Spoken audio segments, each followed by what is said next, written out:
अस्सलाम वालेकुम guys, welcome back to my YouTube channel वैजी समगल। उम्मीद करता हूँ आप सब खैरियत से होंगे। मैं भी अल्हम्दुलिल्लाह अल्लाह के करम से ठीक हूँ। आप सबकी दुआएं हैं। तो आज हम जिस वीडियो पे रिएक्शन देने वाले हैं, थोड़ा बहुत आप लोगों को टाइटल और थंबनेल से पता चल गया होगा। ये बेसिकली ये जो वीडियो है ये दा देश भगत, आई थिंक चैनल का नेम है द देश भगत। तो इनकी ये वीडियो है। आपको ओरिजिनल वीडियो का जो लिंक है वो मेरे डिस्क्रिप्शन में मिल जाएगा, तो आप जाके ज़रूर विजिट कीजिएगा और इनके चैनल को ज़रूर सब्सक्राइब कीजिएगा। काफ़ी ज़बरदस्त और इन्फॉर्मेटिव वीडियोस अपलोड करते रहते हैं। ज़्यादातर ये हिस्ट्री पे बातें करते रहते हैं। बड़ा ज़बरदस्त इन्फॉर्मेटिव वीडियो है, दिलचस्पी रखने वाला चैनल है ये। तो आज हम बात करने वाले हैं और जिस रिएक्शन देने वाले हैं, जो कल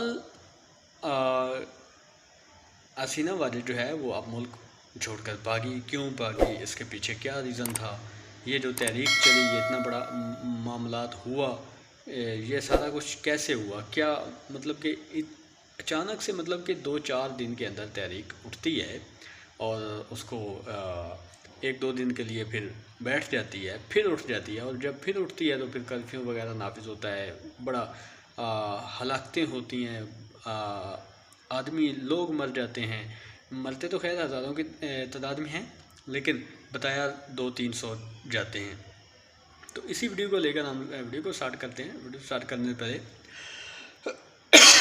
सॉरी, टाइटल की तरफ चलते हैं। ये मेरे ख्याल में इनका जो है तीसरा पार्ट है और लास्ट पार्ट है वीडियो का। इनके फर्स्ट 2 पार्ट सॉरी जो हैं वो भी आपके सामने साथ रखेंगे। तो सबसे पहले हम लास्ट पार्ट ही देख लेते हैं। Last part 48 hours of dictatorship Hasina, what next for Bangladesh. अब आगे बांग्लादेश के साथ क्या होने वाला है या कौन आने वाला है। तो चले लेट्स स्टार्ट, वीडियो करते हैं स्टार्ट। कितना भी रझा हुआ, वेल कनेक्टेड या पावरफुल हो, उसका अंत 2 तरीकों से आता है। या तो जनता उसे पकड़कर लैंप पोस्ट से लटका देती है, या फिर डिक्टेटर खुशकिस्मत होता या होती है और देश से पलायन करने का मौका मिल जाता है। शेख हसीना दूसरी श्रेणी में आती हैं। 5 अगस्त 2024 बांग्लादेश के इतिहास में एक ऐतिहासिक दिन रहेगा। शेख हसीना 15 साल बाद राज करने के बाद बांग्लादेश से भागती हैं, पलायन करती हैं, वाया इंडिया लंदन की तरफ जा रही हैं, वहां रिफ्यूज मांग रही हैं। उनके ऑफिशियल रेजिडेंस से निकलने के ठीक बाद प्रोटेस्टर्स ने वहां धावा बोल दिया और उनके आलीशान घर को लूट लिया और वहां खाना भी खाया। यहां तक कि उनके पिताश्री को भी ना छोड़ा गया। पिताश्री बांग्लादेश के फाउंडिंग फादर शेख मुजीबुर रहमान की मूर्ति पर भी लोगों ने अपना गुस्सा निकाला। इंडियन मेन स्ट्रीम मीडिया के लिए यह खबर चौंका देने वाली थी। उनके मुताबिक बांग्लादेश में सिचुएशन सडनली खराब हो गई है, जबकि सच तो यह है कि हसीना की उल्टी गिनती कुछ टाइम से चल रही थी। हमने अपने पिछले एपिसोड में यही सवाल पूछा था कि क्या शेख हसीना स्टूडेंट प्रोटेस्ट के चलते अपनी सत्ता, अपनी गद्दी बचा पाएंगी या उन्हें भागना पड़ेगा। फिलहाल बांग्लादेश आर्मी ने इंटरिम गवर्नमेंट बनाने का ऐलान कर दिया है। शांति बहाल करने की कोशिश हो रही है। लोगों में उत्साह है कि बांग्लादेश को एक बार फिर से नई शुरुआत करने का एक मौका मिलेगा, लेकिन चुनौतियां भी उतनी ही बड़ी हैं। आर्मी किस प्रकार की इंटरिम गवर्नमेंट बनाएगी? बांग्लादेश में क्या फिर से डेमोक्रेसी बहाल हो पाएगी या फिर फंडामेंटलिस्ट फोर्सेस का दबदबा और ज्यादा बढ़ जाएगा? ये सब जानते हैं आज के बांग्लादेश पार्ट 3 एपिसोड में। लेकिन सबसे पहले यह समझने की कोशिश करते हैं कि स्टूडेंट प्रोटेस्ट के चलते एक रंजे हुए डिक्टेटर को क्यों कुर्सी छोड़नी पड़ी और क्यों बांग्लादेश स्टूडेंट्स ने फिर से साबित कर दिया कि तानाशाह चाहे दुनिया भर में कहीं भी हो, स्टूडेंट से वो इतना क्यों डरते हैं। क्योंकि स्टूडेंट्स एक बार अगर कुछ ठान लेते हैं वो फिर तो उनके सामने चलती किसी की नहीं है। शेख हसीना की उल्टी गिनती शुरू होती है स्टूडेंट प्रोटेस्ट से, जो शुरुआत हुई थी जिसकी एक स्टूपिड कोटा सिस्टम के खिलाफ। कोटा सिस्टम शेख हसीना ने री इंट्रोड्यूस किया, जिसको पहले ही 2018 में बंद कर दिया गया था, लेकिन फिर से री इंट्रोड्यूस कर दिया गया, जो एक नॉन सोशल जस्टिस या एफर्मेटिव एक्शन पर बेस्ड कोटा सिस्टम था। जनरली जब कोटे की दरकार होती है तब कोटा इंट्रोड्यूस किया जाता है, लेकिन शेख हसीना ने री इंट्रोड्यूस किया फ्रीडम फाइटर कोटा। जिसमें 30% रिजर्वेशन थे for government jobs for freedom fighters, जिनकी टोटल गिनती 0.13% है, जिनके डिसेंडेंट्स की गिनती की जाती है। तो ये कोटा था क्या? ये कोटा था शेख हसीना अपने फेवरेट्स को, अपने लोगों को सिविल सर्विस, ब्यूरोक्रेसी और गवर्नमेंट जॉब्स में घुसाने के लिए। स्टूडेंट्स का मतलब डिमांड था कि भाई कोटा रिफॉर्म करो, ये 30% ये जो फर्जी का कोटा है इसको हटाओ। और डिक्टेटर हसीना तब कहती है कि इसको क्या जरूरत है भाई, मैटर तो कोर्ट में है, कोर्ट फैसला दे रहा है, तो आप लोग क्यों प्रोटेस्ट कर रहे हो? प्रोटेस्ट इसलिए क्योंकि शेख हसीना एक वेल नोन डिक्टेटर थी बांग्लादेश के स्टूडेंट पॉपुलेशन के लिए, खासकर की जो जानते हैं कि डिक्टेटर्स कैसे ऑपरेट करते हैं। कोर्ट हो, पुलिस हो, ब्यूरोक्रेसी हो, सब कुछ शेख हसीना के कंट्रोल में था। तो ये जो री इंट्रोडक्शन हो रहा था ये भी शेख हसीना के इशारों पर ही हो रहा था। याद रखिए 2018 की बात हो, 2024 की बात हो, बार बार शेख हसीना ने पॉलिटिक्स को रिक किया है, इलेक्शंस को रिक किया है, एक ऑपोजिशन मुक्त बांग्लादेश बनाने की कोशिश की है। साथ ही साथ बांग्लादेश में कोई प्रेस फ्रीडम नहीं है, फोर्स डिसअपीयरेंसेस हैं। इसके चलते स्टूडेंट्स ने कहा बस अब और नहीं, और वो आ गए सड़क पर। लेकिन सड़क पर उनका जो सामना किया वो था छात्र लीग, जो कि स्टूडेंट विंग है शेख हसीना की पार्टी का, अवामी लीग का, लेकिन ये है तो गुंडे ही। इन गुंडों ने फिर स्टूडेंट्स को चुन चुनकर मारना शुरू किया और पुलिस ने भी अपनी क्रैकडाउन शुरू की। इंटरनेट को बंद करवा दिया गया और बोला जाता है ऑफिशियली 200 लेकिन अनऑफिशियली 1000 लोगों को मार डाला गया, हजारों फिर इंजर्ड हैं। लेकिन स्टूडेंट्स तब भी डटे रहे और लड़ाई करते रहे शेख हसीना के इस कोटा रिफॉर्म के खिलाफ। और जो मार्टर्स हैं वो कहा कि भैया हम इनकी जो मृत्यु हुई है इसको हम वेस्ट नहीं जाने देंगे। फाइनली सुप्रीम कोर्ट ने ये 30% फ्रीडम कोटा हटा दिया। अब लॉजिक तो यही है कि बात यहां खत्म हो जानी चाहिए थी। इस पूरे एपिसोड को हमने कवर किया था अपने एक प्रीवियस एपिसोड में, किस वजह से ये पूरा इंफॉर्मेशन जो ब्लैकआउट हुआ, इस तरीके से क्रैकडाउन हुआ और सुप्रीम कोर्ट ने जो बैकडाउन किया, इसके पीछे जो पूरी स्टोरी थी ये हमने कवर किया। लेकिन प्रॉब्लम यह है कि शेख हसीना की प्रॉब्लम्स तब वहां से शुरू होती हैं, समाप्त नहीं होती हैं। शेख हसीना ने कहा कि हम ये कोटा विड्रॉ कर लेते हैं और स्टूडेंट्स अपने घर चले जाएंगे। लेकिन ये जो कोटा जब विड्रॉ हुआ, स्टूडेंट्स का जो सब्र का बांध था वो टूट गया था, क्योंकि जिस तरीके से शेख हसीना ने उन पर बर्बरता की, जिस तरीके से बोला जा रहा है 1000 तक को स्टूडेंट्स को मारा, स्टूडेंट्स ने कहा कि अब हम आपको जाने नहीं देंगे। इतना खून खराबा हुआ है, शेख हसीना को माफी मांगनी पड़ेगी, शेख हसीना को रिजाइन देना पड़ेगा, पुलिस और आर्मी जो इन्वॉल्व थे उनको भी जवाब देना पड़ेगा। बिल्कुल। नतीजे में क्या हुआ? जो काम डिक्टेटर करता है वो काम शेख हसीना ने और किया। इस बार डबल क्रैकडाउन करना शुरू किया। पुलिस ने अरेस्ट करना, टॉर्चर करना, स्टूडेंट लीडर को टॉर्चर करके ये स्टेटमेंट दिलवाया कि नहीं हम अपना प्रोटेस्ट वापस ले रहे हैं। हेलीकॉप्टर से शूटिंग हुई स्टूडेंट्स के ऊपर, बर्बरता चरम सीमा तक पहुंच गई, पैलेट गन्स का इस्तेमाल हुआ, जिसके बाद स्टूडेंट्स ने कहा कि भाई अब तो ढाका के तरफ कूच करना पड़ेगा, ये हम नहीं जाने देंगे। अब फिर इन्होंने 9 पॉइंट एक डिमांड पहले रखा था, जिसके चलते और भी ज्यादा क्रैकडाउन होता है, तो वो 9 पॉइंट डिमांड फिर 1 पॉइंट डिमांड बन जाता है कि शेख हसीना को रिजाइन देना पड़ेगा। तो कहीं ना कहीं शेख हसीना ही इस क्राइसिस की रिस्पॉन्सिबल है। अगर डेमोक्रेटिकली सॉल्व करने की कोशिश होती तो ऐसा सिचुएशन शायद डेवलप ना हो पाता और वो शायद सत्ता में कुछ और साल तक रह जाती। लेकिन कर्फ्यू, लेकिन रेड, लेकिन फोर्स डिसअपीयरेंस के चलते स्टूडेंट्स, मतलब कि उन्होंने अपने पांव पे कुल्हाड़ी खुद मारी। बात तो असल डायरेक्ट यही हो सकती है ना कि सारा कुछ इतना ने कहा बस करने के और नहीं। बावजूद इसको भी उन्हें हमने बस काफी भाई डिटेल में अपनी अपने गवर्नमेंट पार्ट नहीं 2 बचा में पाई। कवर किया था। अब आते हैं पिछले 24-48 आवर्स में क्या हुआ। 4th of August को आप बोल सकते हैं कि हसीना के फाइनल Bloody आवर्स शुरू हो गए। Sunday। Bloody Sunday 4th of August हुआ यूं कि Sunday के स्टूडेंट दिन प्रोटेस्टर्स ये ने कहा कि बात भाई हुई। हम तो रैली करेंगे, लेकिन हसीना ने अपने पार्टी एक्टिविस्ट को कहा कि ये जो रैली कर रहे हैं इनके खिलाफ अब आप भी सड़क पर उतर आओ।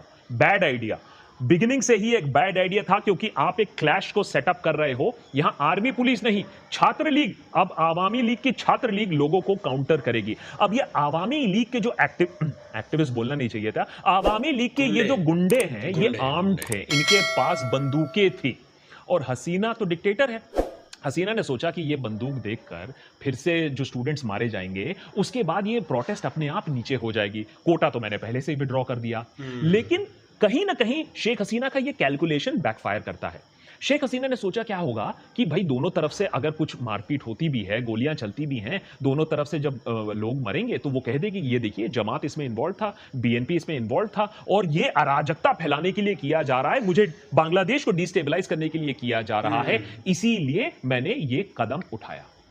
अब हुआ यूं कि 100 लोग करीबन मारे गए इस एक दिन में। तो आप सोचिए पहले ही 200-300 ऑफिशियल था, अनऑफिशियली 1000 था और यहां तो आंकड़े हैं 100 लोग मारे जाते हैं एक संडे को। मोस्टली प्रोटेस्टर्स जो मारे जाते हैं, कुछ पुलिसमैन, आवामी लीग मेंबर्स भी मारे जाते हैं, आवामी लीग के गुंडा जो हैं वो पॉइंट ब्लैंक रेंज पर स्टूडेंट्स को मार रहे हैं। ये सारी चीजें रिकॉर्ड हो रही हैं कैमरा पे, मोबाइल फोन पर। इसके रिस्पॉन्स में स्टूडेंट्स ने कहा कि अब तो बात आगे बहुत आ चुकी है, अब सब पहुंचो ढाका, पूरे देश से पहुंचो ढाका और शेख हसीना के रेजिडेंट्स को हम घेराव करेंगे, अकाउंटेबिलिटी मांगेंगे।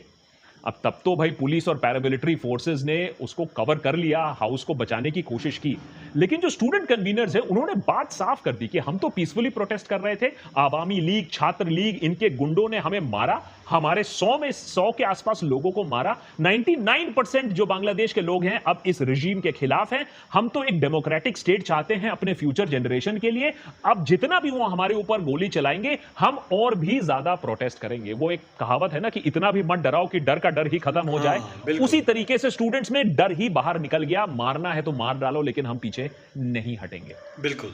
अब आता है एक ट्विस्ट। जब स्टूडेंट्स प्रोटेस्ट कर रहे हैं, स्टूडेंट्स मार्च कर रहे हैं, इसमें आर्मी का एक रिस्पॉन्सिबिलिटी और रोल आता है। आर्मी ने कहा कि भाई हम स्टूडेंट्स के ऊपर गोली नहीं चलाएंगे और ना ही हम उन्हें टेररिस्ट बोलेंगे। आर्मी ने कहा कि हम कर्फ्यू लगा देंगे लेकिन we will not shoot at the protesters. ये एक क्रिटिकल पॉइंट आता है जब लोगों को समझ में आता है कि बांग्लादेश में कुछ चेंज होने वाला है, जब आर्मी शेख हसीना के साथ पोजीशन नहीं लेती है। बहुत ही सिग्निफिकेंट है, आर्मी चीफ ने भी कहा we will not shoot at the people. वो लोगों के साथ खड़े हुए हैं, लोगों के लिए ही तो आर्मी बनती है और उन्होंने उनको टेररिस्ट बुलाने से मना कर दिया, जो कि शेख हसीना बार बार बोल रही थी। 3 अगस्त को आर्मी एक स्टेटमेंट इशू करती है, Bangladesh army has always stood and will stand by the public. अब इसमें आर्मी की भी इंटरनल पॉलिटिक्स है, काफी कॉम्प्लिकेटेड है। कुछ जनरल्स शेख हसीना के साथ थे, कुछ जूनियर ऑफिसर्स थे, उनकी लॉयल्टीज अलग थी। तो एक बड़ा सवाल यह था संडे शाम को और मंडे सुबह को कि अगर क्लैश होता है आवामी लीग सपोर्टर्स और प्रोटेस्टर्स के बीच में तो आर्मी किस तरफ होगी? क्या वो बाईस्टैंडर रहेगी या वो स्टूडेंट्स की तरफ बात करेगी? याद रखिए ग्लोबल ओपिनियन भी इस समय तक शेख हसीना के खिलाफ हो रही थी, उन्हें इंटरनेशनल क्रिमिनल कोर्ट में घसीटने की बात चल रही थी, यूरोपियन यूनियन ने एडवर्स कमेंट्स दिए थे। तो एक तरफ से एक स्टेज तो सेट हो गया था, स्टूडेंट मूवमेंट वर्सेस हसीना, इनकलाब वर्सेस तानाशाही। अब आते हैं final few hours of Sheikh Hasina. Monday 11 बजे सुबह का अगर आप नजारा देखें तो इंटरनेट शटडाउन होने की बात हो रही थी कि कंप्लीट शटडाउन होगा और इसका एक ही मतलब है कि सरकार फिर से क्रैकडाउन करने की मंशा थी। एक टोटल ब्लैकआउट के बाद एक और ब्लडबाथ होने की फुल शंका थी। स्टूडेंट प्रोटेस्टर्स जानते थे इस बात को लेकिन पीछे नहीं हटे आर या पार। अब ये इंडेफिनिट कर्फ्यू भी लगा दिया गया, इंटरनेट भी हटा दिया गया, हेविली आर्म ट्रूप्स को ढाका में बैठा दिया गया कि स्टूडेंट प्रोटेस्ट को वो कंट्रोल करेंगे।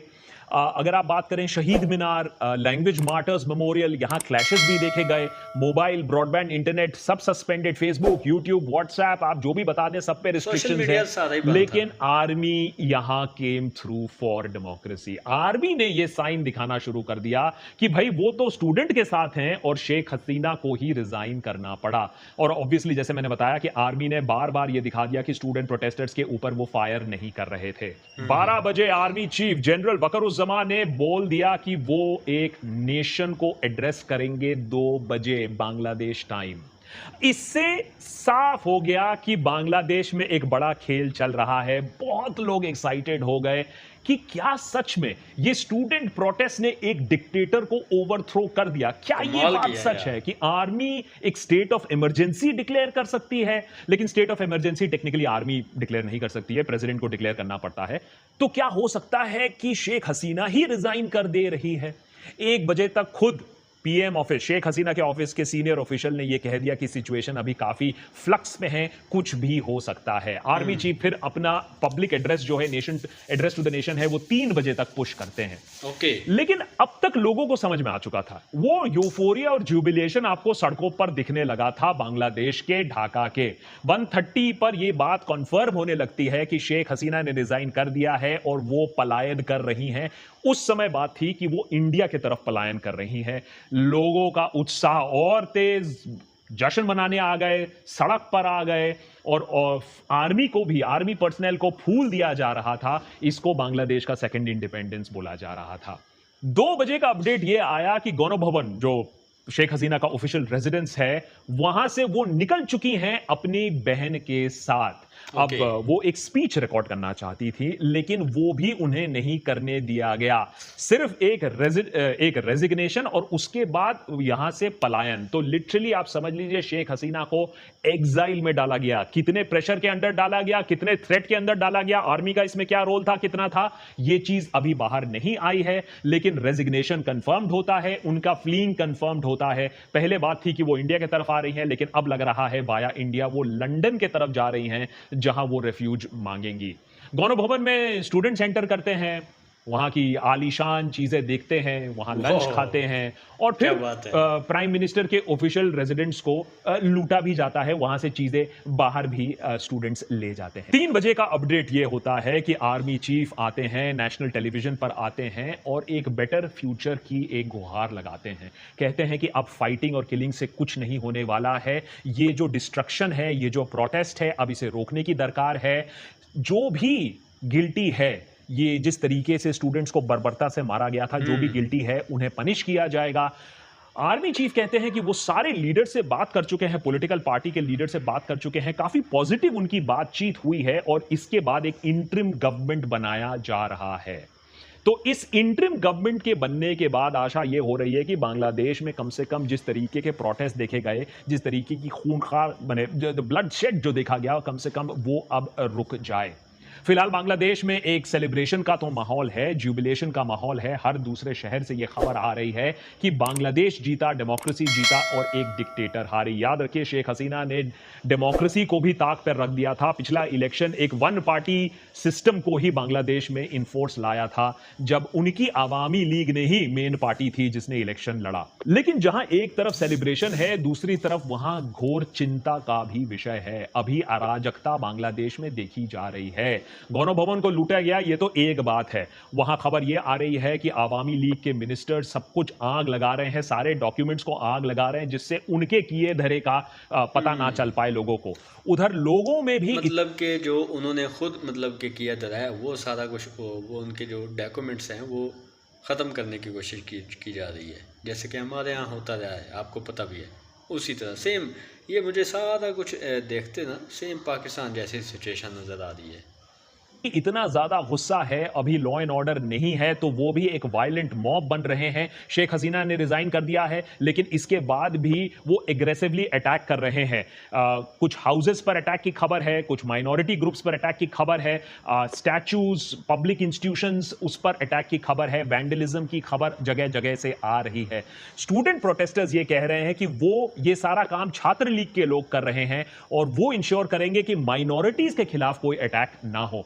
शेख हसीना के जो सुपुत्र हैं वो रिलीजन को इस्तेमाल कर रहने की कोशिश कर रहे हैं, लोगों को पोलराइज करने की कोशिश कर रहे हैं, लेकिन ऑल सेड एंड डन इस वैंडलिज्म को रुकने की जरूरत है, जिससे कम से कम जो इंटरिम गवर्नमेंट है वो रीग्रुप करे, फोकस करे।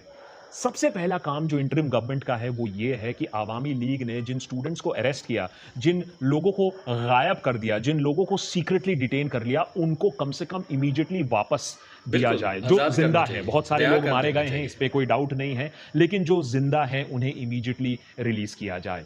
दूसरी खबर यह है कि आवामी लीग पॉलिटिशियन के घरों पर भी अटैक हो रहा है और उन घरों को भी जलाया जा रहा है। कोई भी रेट्रिब्यूशन, चाहे वो कोई कम्युनिटी के खिलाफ हो या कोई पॉलिटिशियन के खिलाफ हो, उसे अभी रुकने की जरूरत है अगर इस इंटरिम गवर्नमेंट को कोई भी क्रेडिबिलिटी चाहिए।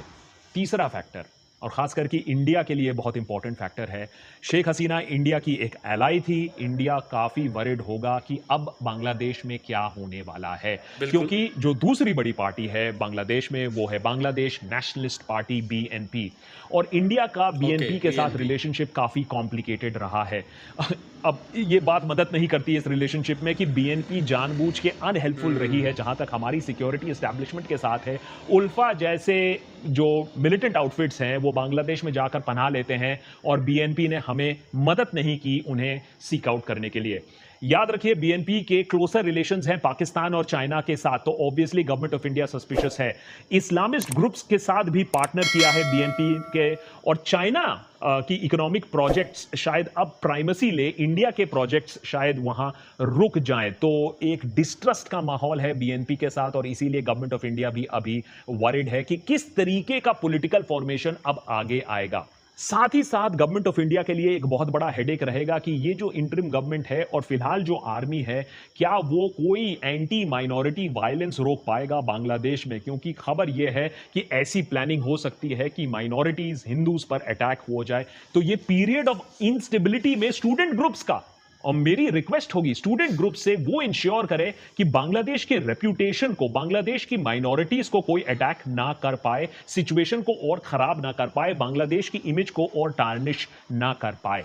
अब सवाल यह नहीं है कि भाई बांग्लादेश में कौन राज कर रहा है, सवाल यह है कि अब बांग्लादेश में आगे कौन राज करेगा। क्या बात तो ये बांग्लादेश है को सर। फिर से एक मिलिट्री रूल मिलेगा, ख्वासाई मिलिट्री रूल मिलेगा, अनइलेक्टेड अथॉरिटेरियन कोई मिलेगा, या मैनेज्ड इलेक्शन फिर से होगा, या समथिंग ट्रूली डेमोक्रेटिक, और वो चेंज क्या शुरू होता है होता अब है आज से। आने याद वाले रखिए टाइम में फंडामेंटलिस्ट देखना फोर्सेस पड़ेगा। हैं बांग्लादेश में, क्या वो इस अपॉर्चुनिटी पर पाउंस करेंगी, या फिर जो स्टूडेंट प्रोटेस्टर्स हैं, जो प्रोग्रेसिव यंग स्टूडेंट प्रोटेस्टर्स हैं, क्या वो सेंटर स्टेज ले पाएंगे। देशभक्त पर हम तो इन्हीं स्टूडेंट्स के साथ खड़े रहे हैं, और देशभक्त पर हम चाहेंगे कि यही स्टूडेंट्स एक ऑल्टरनेटिव पॉलिटिकल फोर्स बनकर सामने आए, ना कि आवामी लीग, ना कि बीएनपी, बिल्कुल। ना कि कोई फंडामेंटलिस्ट पार्टी, बल्कि स्टूडेंट्स खुद एक बड़ी फोर्स बनकर सामने आए। मैं तो यह चाहूंगा कि यही स्टूडेंट ग्रुप्स भी इंटरिम गवर्नमेंट का एक पार्ट बने। जो स्टूडेंट्स ग्रुप ने जो रिस्पॉन्सिबल है डेमोक्रेसी को वापस लाने के लिए, शेख हसीना को आउस्टर करने के लिए, उन्हें इस चेंज का हिस्सा बनना पड़ेगा। जिन स्टूडेंट्स ने अपनी जान दी, उन्हें रिप्रेजेंटेटिव गवर्नमेंट में रहना पड़ेगा। तो अगर आर्मी स्टूडेंट्स को इन्वॉल्व करे तो मेरे ख्याल से बांग्लादेश के लिए एक बहुत बड़ा एक पॉजिटिव स्टेप होगा। बिल्कुल, याद बहुत रखिए बेहतर होगा। स्टूडेंट्स ही हैं जो शायद बांग्लादेश को इस कठिन समय में आगे ले जा पाएंगे। 40% ऑफ बांग्लादेशी सिटीजन जो 15 से 25 साल की उम्र के बीच में हैं, 40% वो ना आज एम्प्लॉयड है और ना ही वो एजुकेशन में है। तो बांग्लादेश के लिए, बांग्लादेश यूथ के लिए एक बहुत बड़ा चैलेंज है। इस समय यह जरूरत है कि बांग्लादेश ना कि फंडामेंटलिज्म में पड़ जाए, ना एक डिक्टेटरशिप में पड़ जाए, बल्कि एक स्ट्रॉन्ग डेमोक्रेटिक फोर्स होकर आगे बढ़े। और इसमें स्टूडेंट ग्रुप्स की रिस्पॉन्सिबिलिटी आज और ज्यादा बन जाती है जितना कि पिछले कुछ हफ्तों में मैंने देखा है। तो मेरा रिक्वेस्ट उन्हीं से होगा कि अभी जंग खत्म नहीं हुई, अभी रेवोल्यूशन हुआ नहीं है, अभी बांग्लादेश आजाद हुआ नहीं है। उसे आजाद बनाने के लिए, डेमोक्रेटिक बनाने के लिए अभी काफी फाइट बाकी है। My salute to the student protesters, और मैं यही आशा करता हूं कि ये फाइट वो और भी आगे ले जाएं।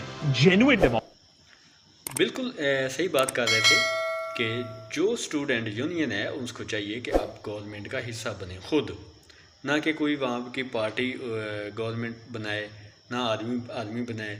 बेहतर यही है कि वो जो जिन्होंने मतलब कि अपनी जानें दी, जिन्होंने सारा कुछ बर्दाश्त किया, मारें खाई, कुट खाई, सारा कुछ किया और प्रोटेस्ट किए, तो इसका जिस मकसद के लिए उन्होंने ये सारा कुछ किया, अगर वो इस गवर्नमेंट जो नई बनने वाली है उसके अंदर अगर इन्वॉल्व रहेंगे खुद, तो ये बेहतर रहेगा उनके लिए। बाकी आप लोग क्या कहते हैं कमेंट सेक्शन में ज़रूर बताइएगा। तो इंशाल्लाह मिलते हैं नेक्स्ट वीडियो में, तब तक अपना और अपनी फैमिली का ख्याल रखिएगा। अल्लाह।